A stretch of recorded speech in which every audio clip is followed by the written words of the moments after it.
The morning of their disappearance was the kind of day coastal towns dream about, skies painted in gentle pinks and golds, the ocean shimmering like polished glass. Ethan Morgan, 24, was at the dock early, his fishing rods all ready, lined up like soldiers, ready for battle. His younger sister, Claire, 19, arrived with a thermos of coffee and a mischievous grin. Locals knew them well. Ethan was the quiet, methodical type, while Claire had a knack for turning any fishing trip into a small adventure. Together, they boarded their small but sturdy boat, the Sea Whisper, and pushed off into the calm, open water. As the boat drifted away from shore, their parents stood on the pier, waving. Claire yelled something about bringing home the big one before the sound of the engine drowned her out. Several fishermen working nearby remember seeing the siblings heading east, toward the deeper fishing grounds. It wasn't unusual for them to stay out for most of the day.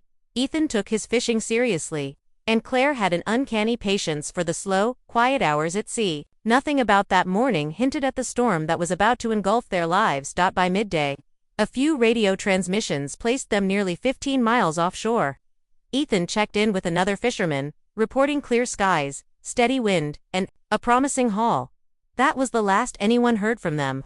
Around 4 p.m., a strange fog began rolling in from the horizon, swallowing the blue sky in a matter of minutes. From the shore, it looked almost alive, thick and twisting, curling in unnatural patterns as if it were hiding something inside. Several boats headed back in early, but the Sea Whisper didn't appear among them. As night fell, the absence became impossible to ignore. By 8 p.m., the dock lights were on, casting long golden paths across the dark water. The Morgans waited, scanning the black horizon for the glint of their children's running lights. When midnight came and went, panic set in. Calls went unanswered, radio channels were silent, and the Coast Guard was alerted. Within hours, search teams were mobilized, scouring the water under powerful spotlights. But all they found was a torn scrap of yellow fabric, part of Claire's raincoat, drifting alone in the tide. That single piece of cloth became the symbol of the mystery. The next day, divers searched the coordinates where it was found, but the ocean floor offered no answers. The boat had vanished without so much as an oil slick or floating debris. It was as if the sea had simply swallowed them whole. Families in town whispered theories in hushed voices, each one stranger than the last. But none could explain how two experienced boaters could vanish in perfect weather within sight of the main coastline. The search for Ethan and Claire began before dawn. The next morning, the Coast Guard dispatched helicopters fitted with high-powered searchlights, sweeping the coastline in wide arcs. From above, the sea looked deceptively calm, a vast expanse of blue hiding whatever secrets lay beneath. Rescue boats traced the siblings' last known route, dropping sonar devices into the water and listening for the faint hum of an engine or the echo of metal against rock. Radio chatter filled the air, but every report was the same. No sign of them. By the second day, the operation grew larger. Volunteers from neighboring towns joined the search, some in small motorboats, others combing beaches in case debris had washed ashore. Divers descended into the frigid Atlantic depths, their headlamps slicing through the dark green water, illuminating nothing but sand, seaweed, and the occasional startled fish. The fog that had rolled in the previous afternoon seemed reluctant to leave, clinging to the water in thick veils that made navigation treacherous. It was as though the ocean was actively hiding the siblings, tucking them away in its endless folds. As hours turned to days, the theories began. Some believed a sudden, violent rogue wave had capsized their boat, dragging it down before they could call for help.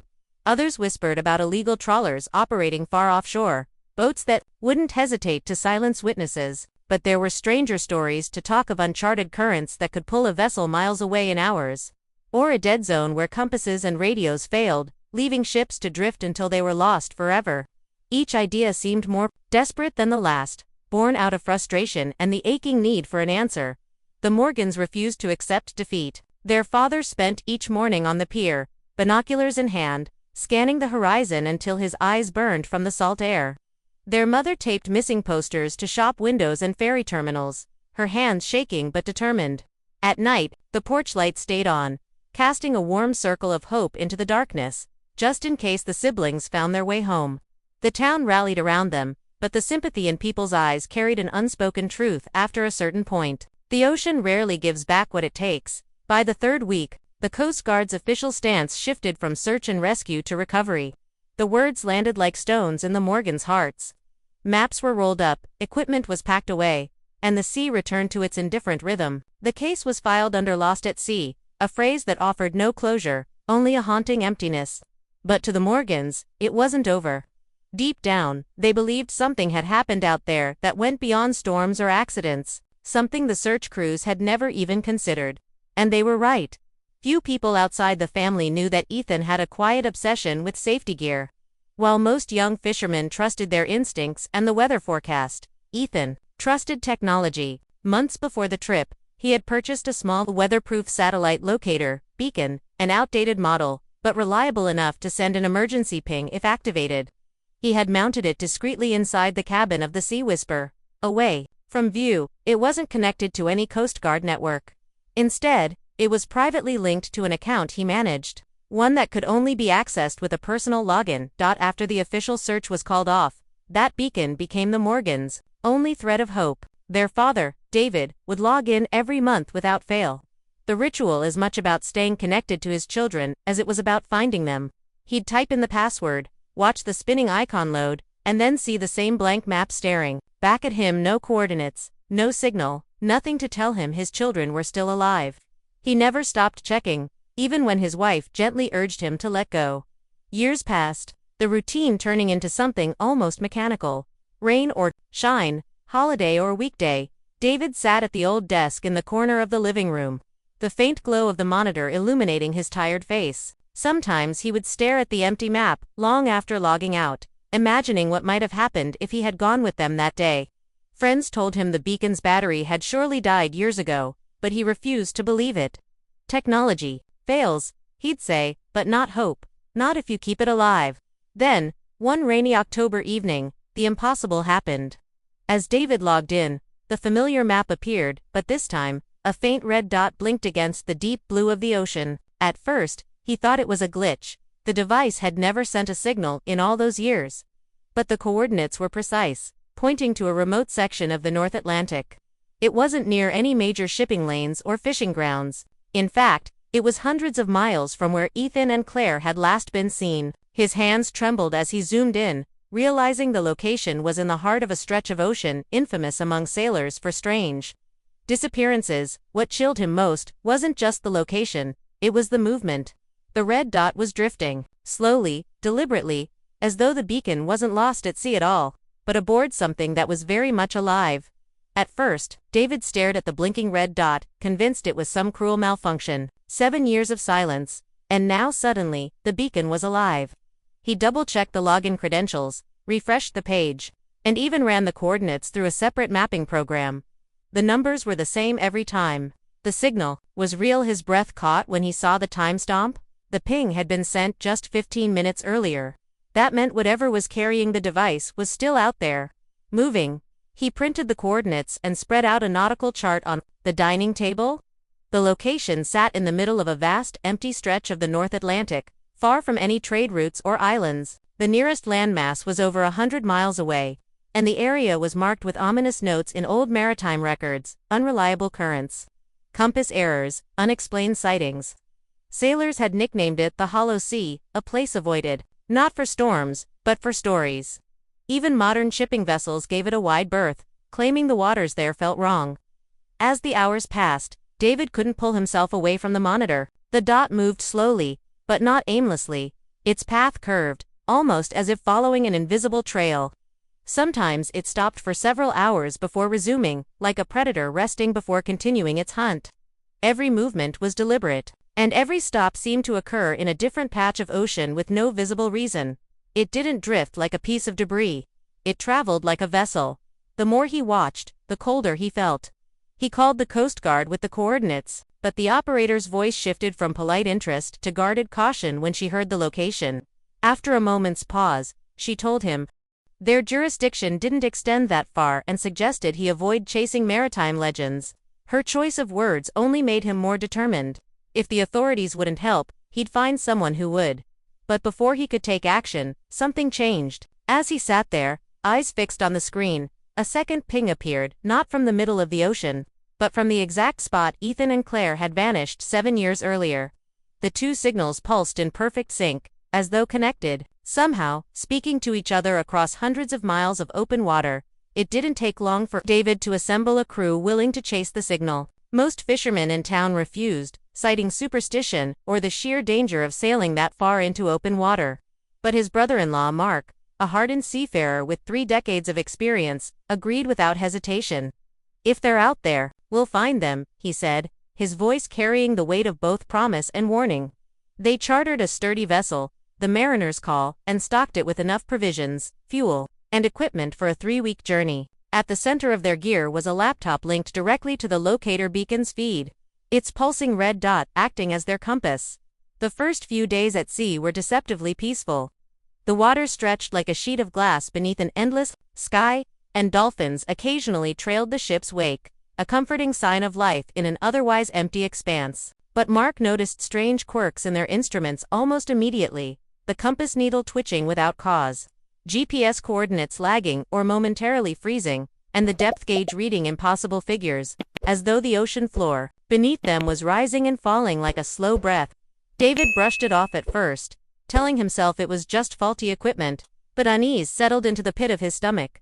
By the 7th day, the ocean's temperament shifted, the wind took on a colder bite, and the waves developed an unnatural rhythm, not the chaotic crash of storms, but a steady, almost mechanical pulse that seemed to sync with the beacon's own blinking. Schools of fish scattered from their path, and at night, massive shapes moved beneath the surface, just far enough down to blur their outlines. Once, while David was on deck, a patch of water ahead glowed faintly green, like light seeping up from the depths, only to fade when the vessel approached.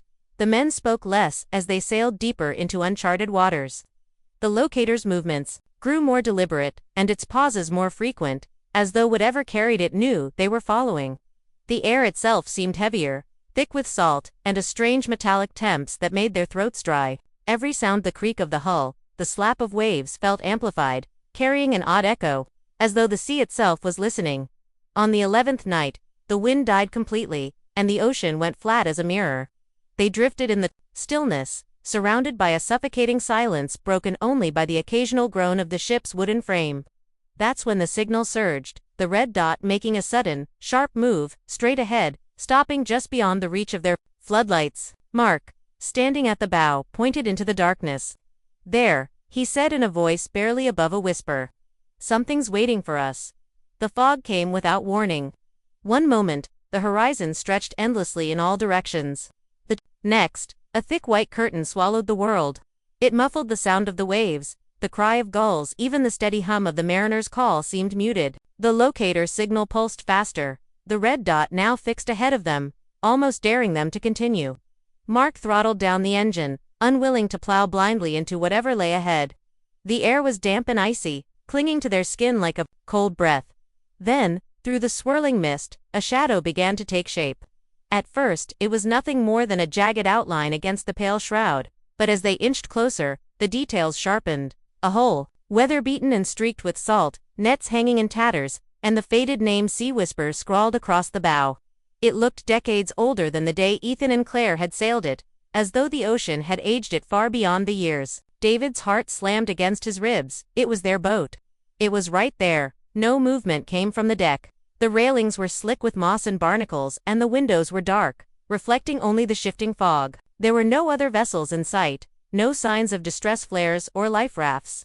Just the Sea Whisper, sitting unnervingly still in the glassy water, as if waiting for them. David grabbed the radio to call in their find, but the moment Mark steered them within 50 yards, the signal went dead. The GPS screen flickered, and the ship's compass spun in, slow, lazy circles before settling on a heading that made no sense at all. They circled the vessel slowly, scanning for any sign of life. The nets hung limply over the side, swaying slightly. Despite the absence of wind, a lone gull perched on the mast, its head cocked at an odd angle, unblinking. From certain angles, it almost looked like the Sea Whisper was breathing, the hull shifting ever so slightly, rising and falling in a way that didn't match the movement of the waves.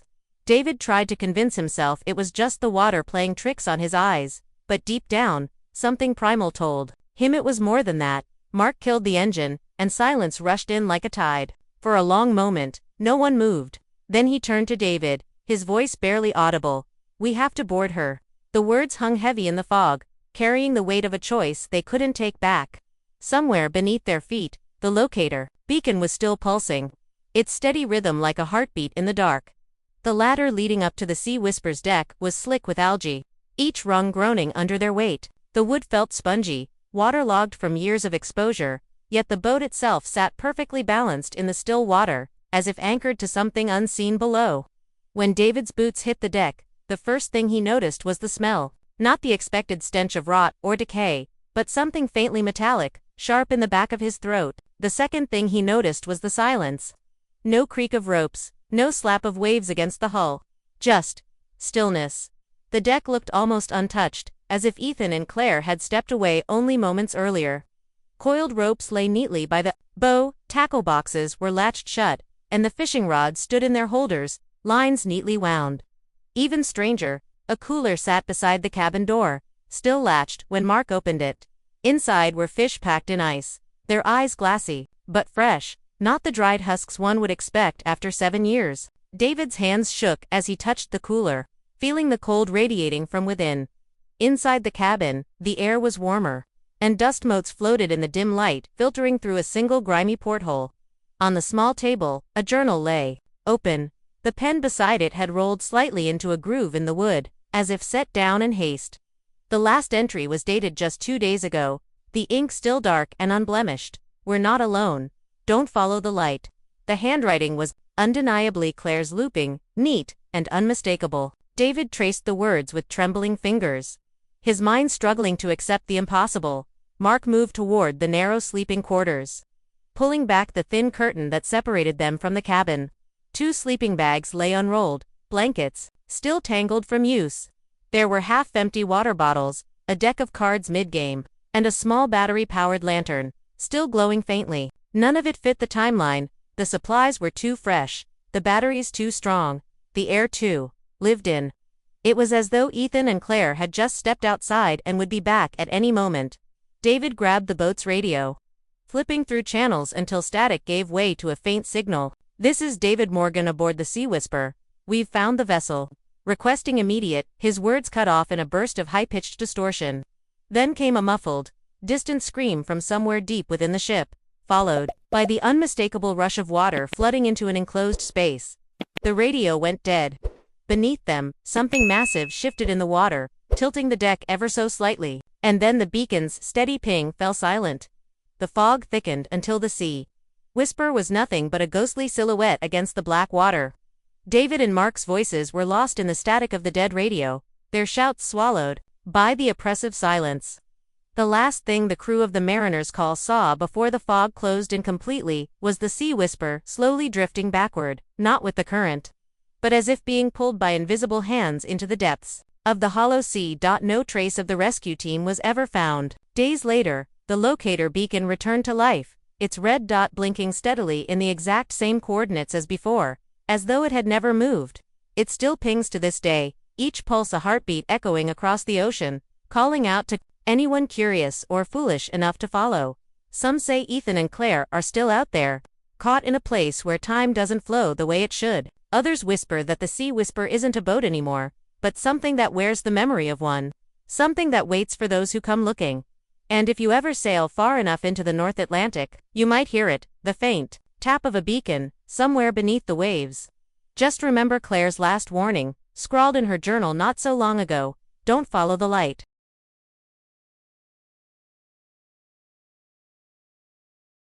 If you liked this video, don't forget to hit that like button, share it with your friends, and drop your thoughts in the comments below. Most importantly, subscribe and hit the bell icon so the next secret finds you first.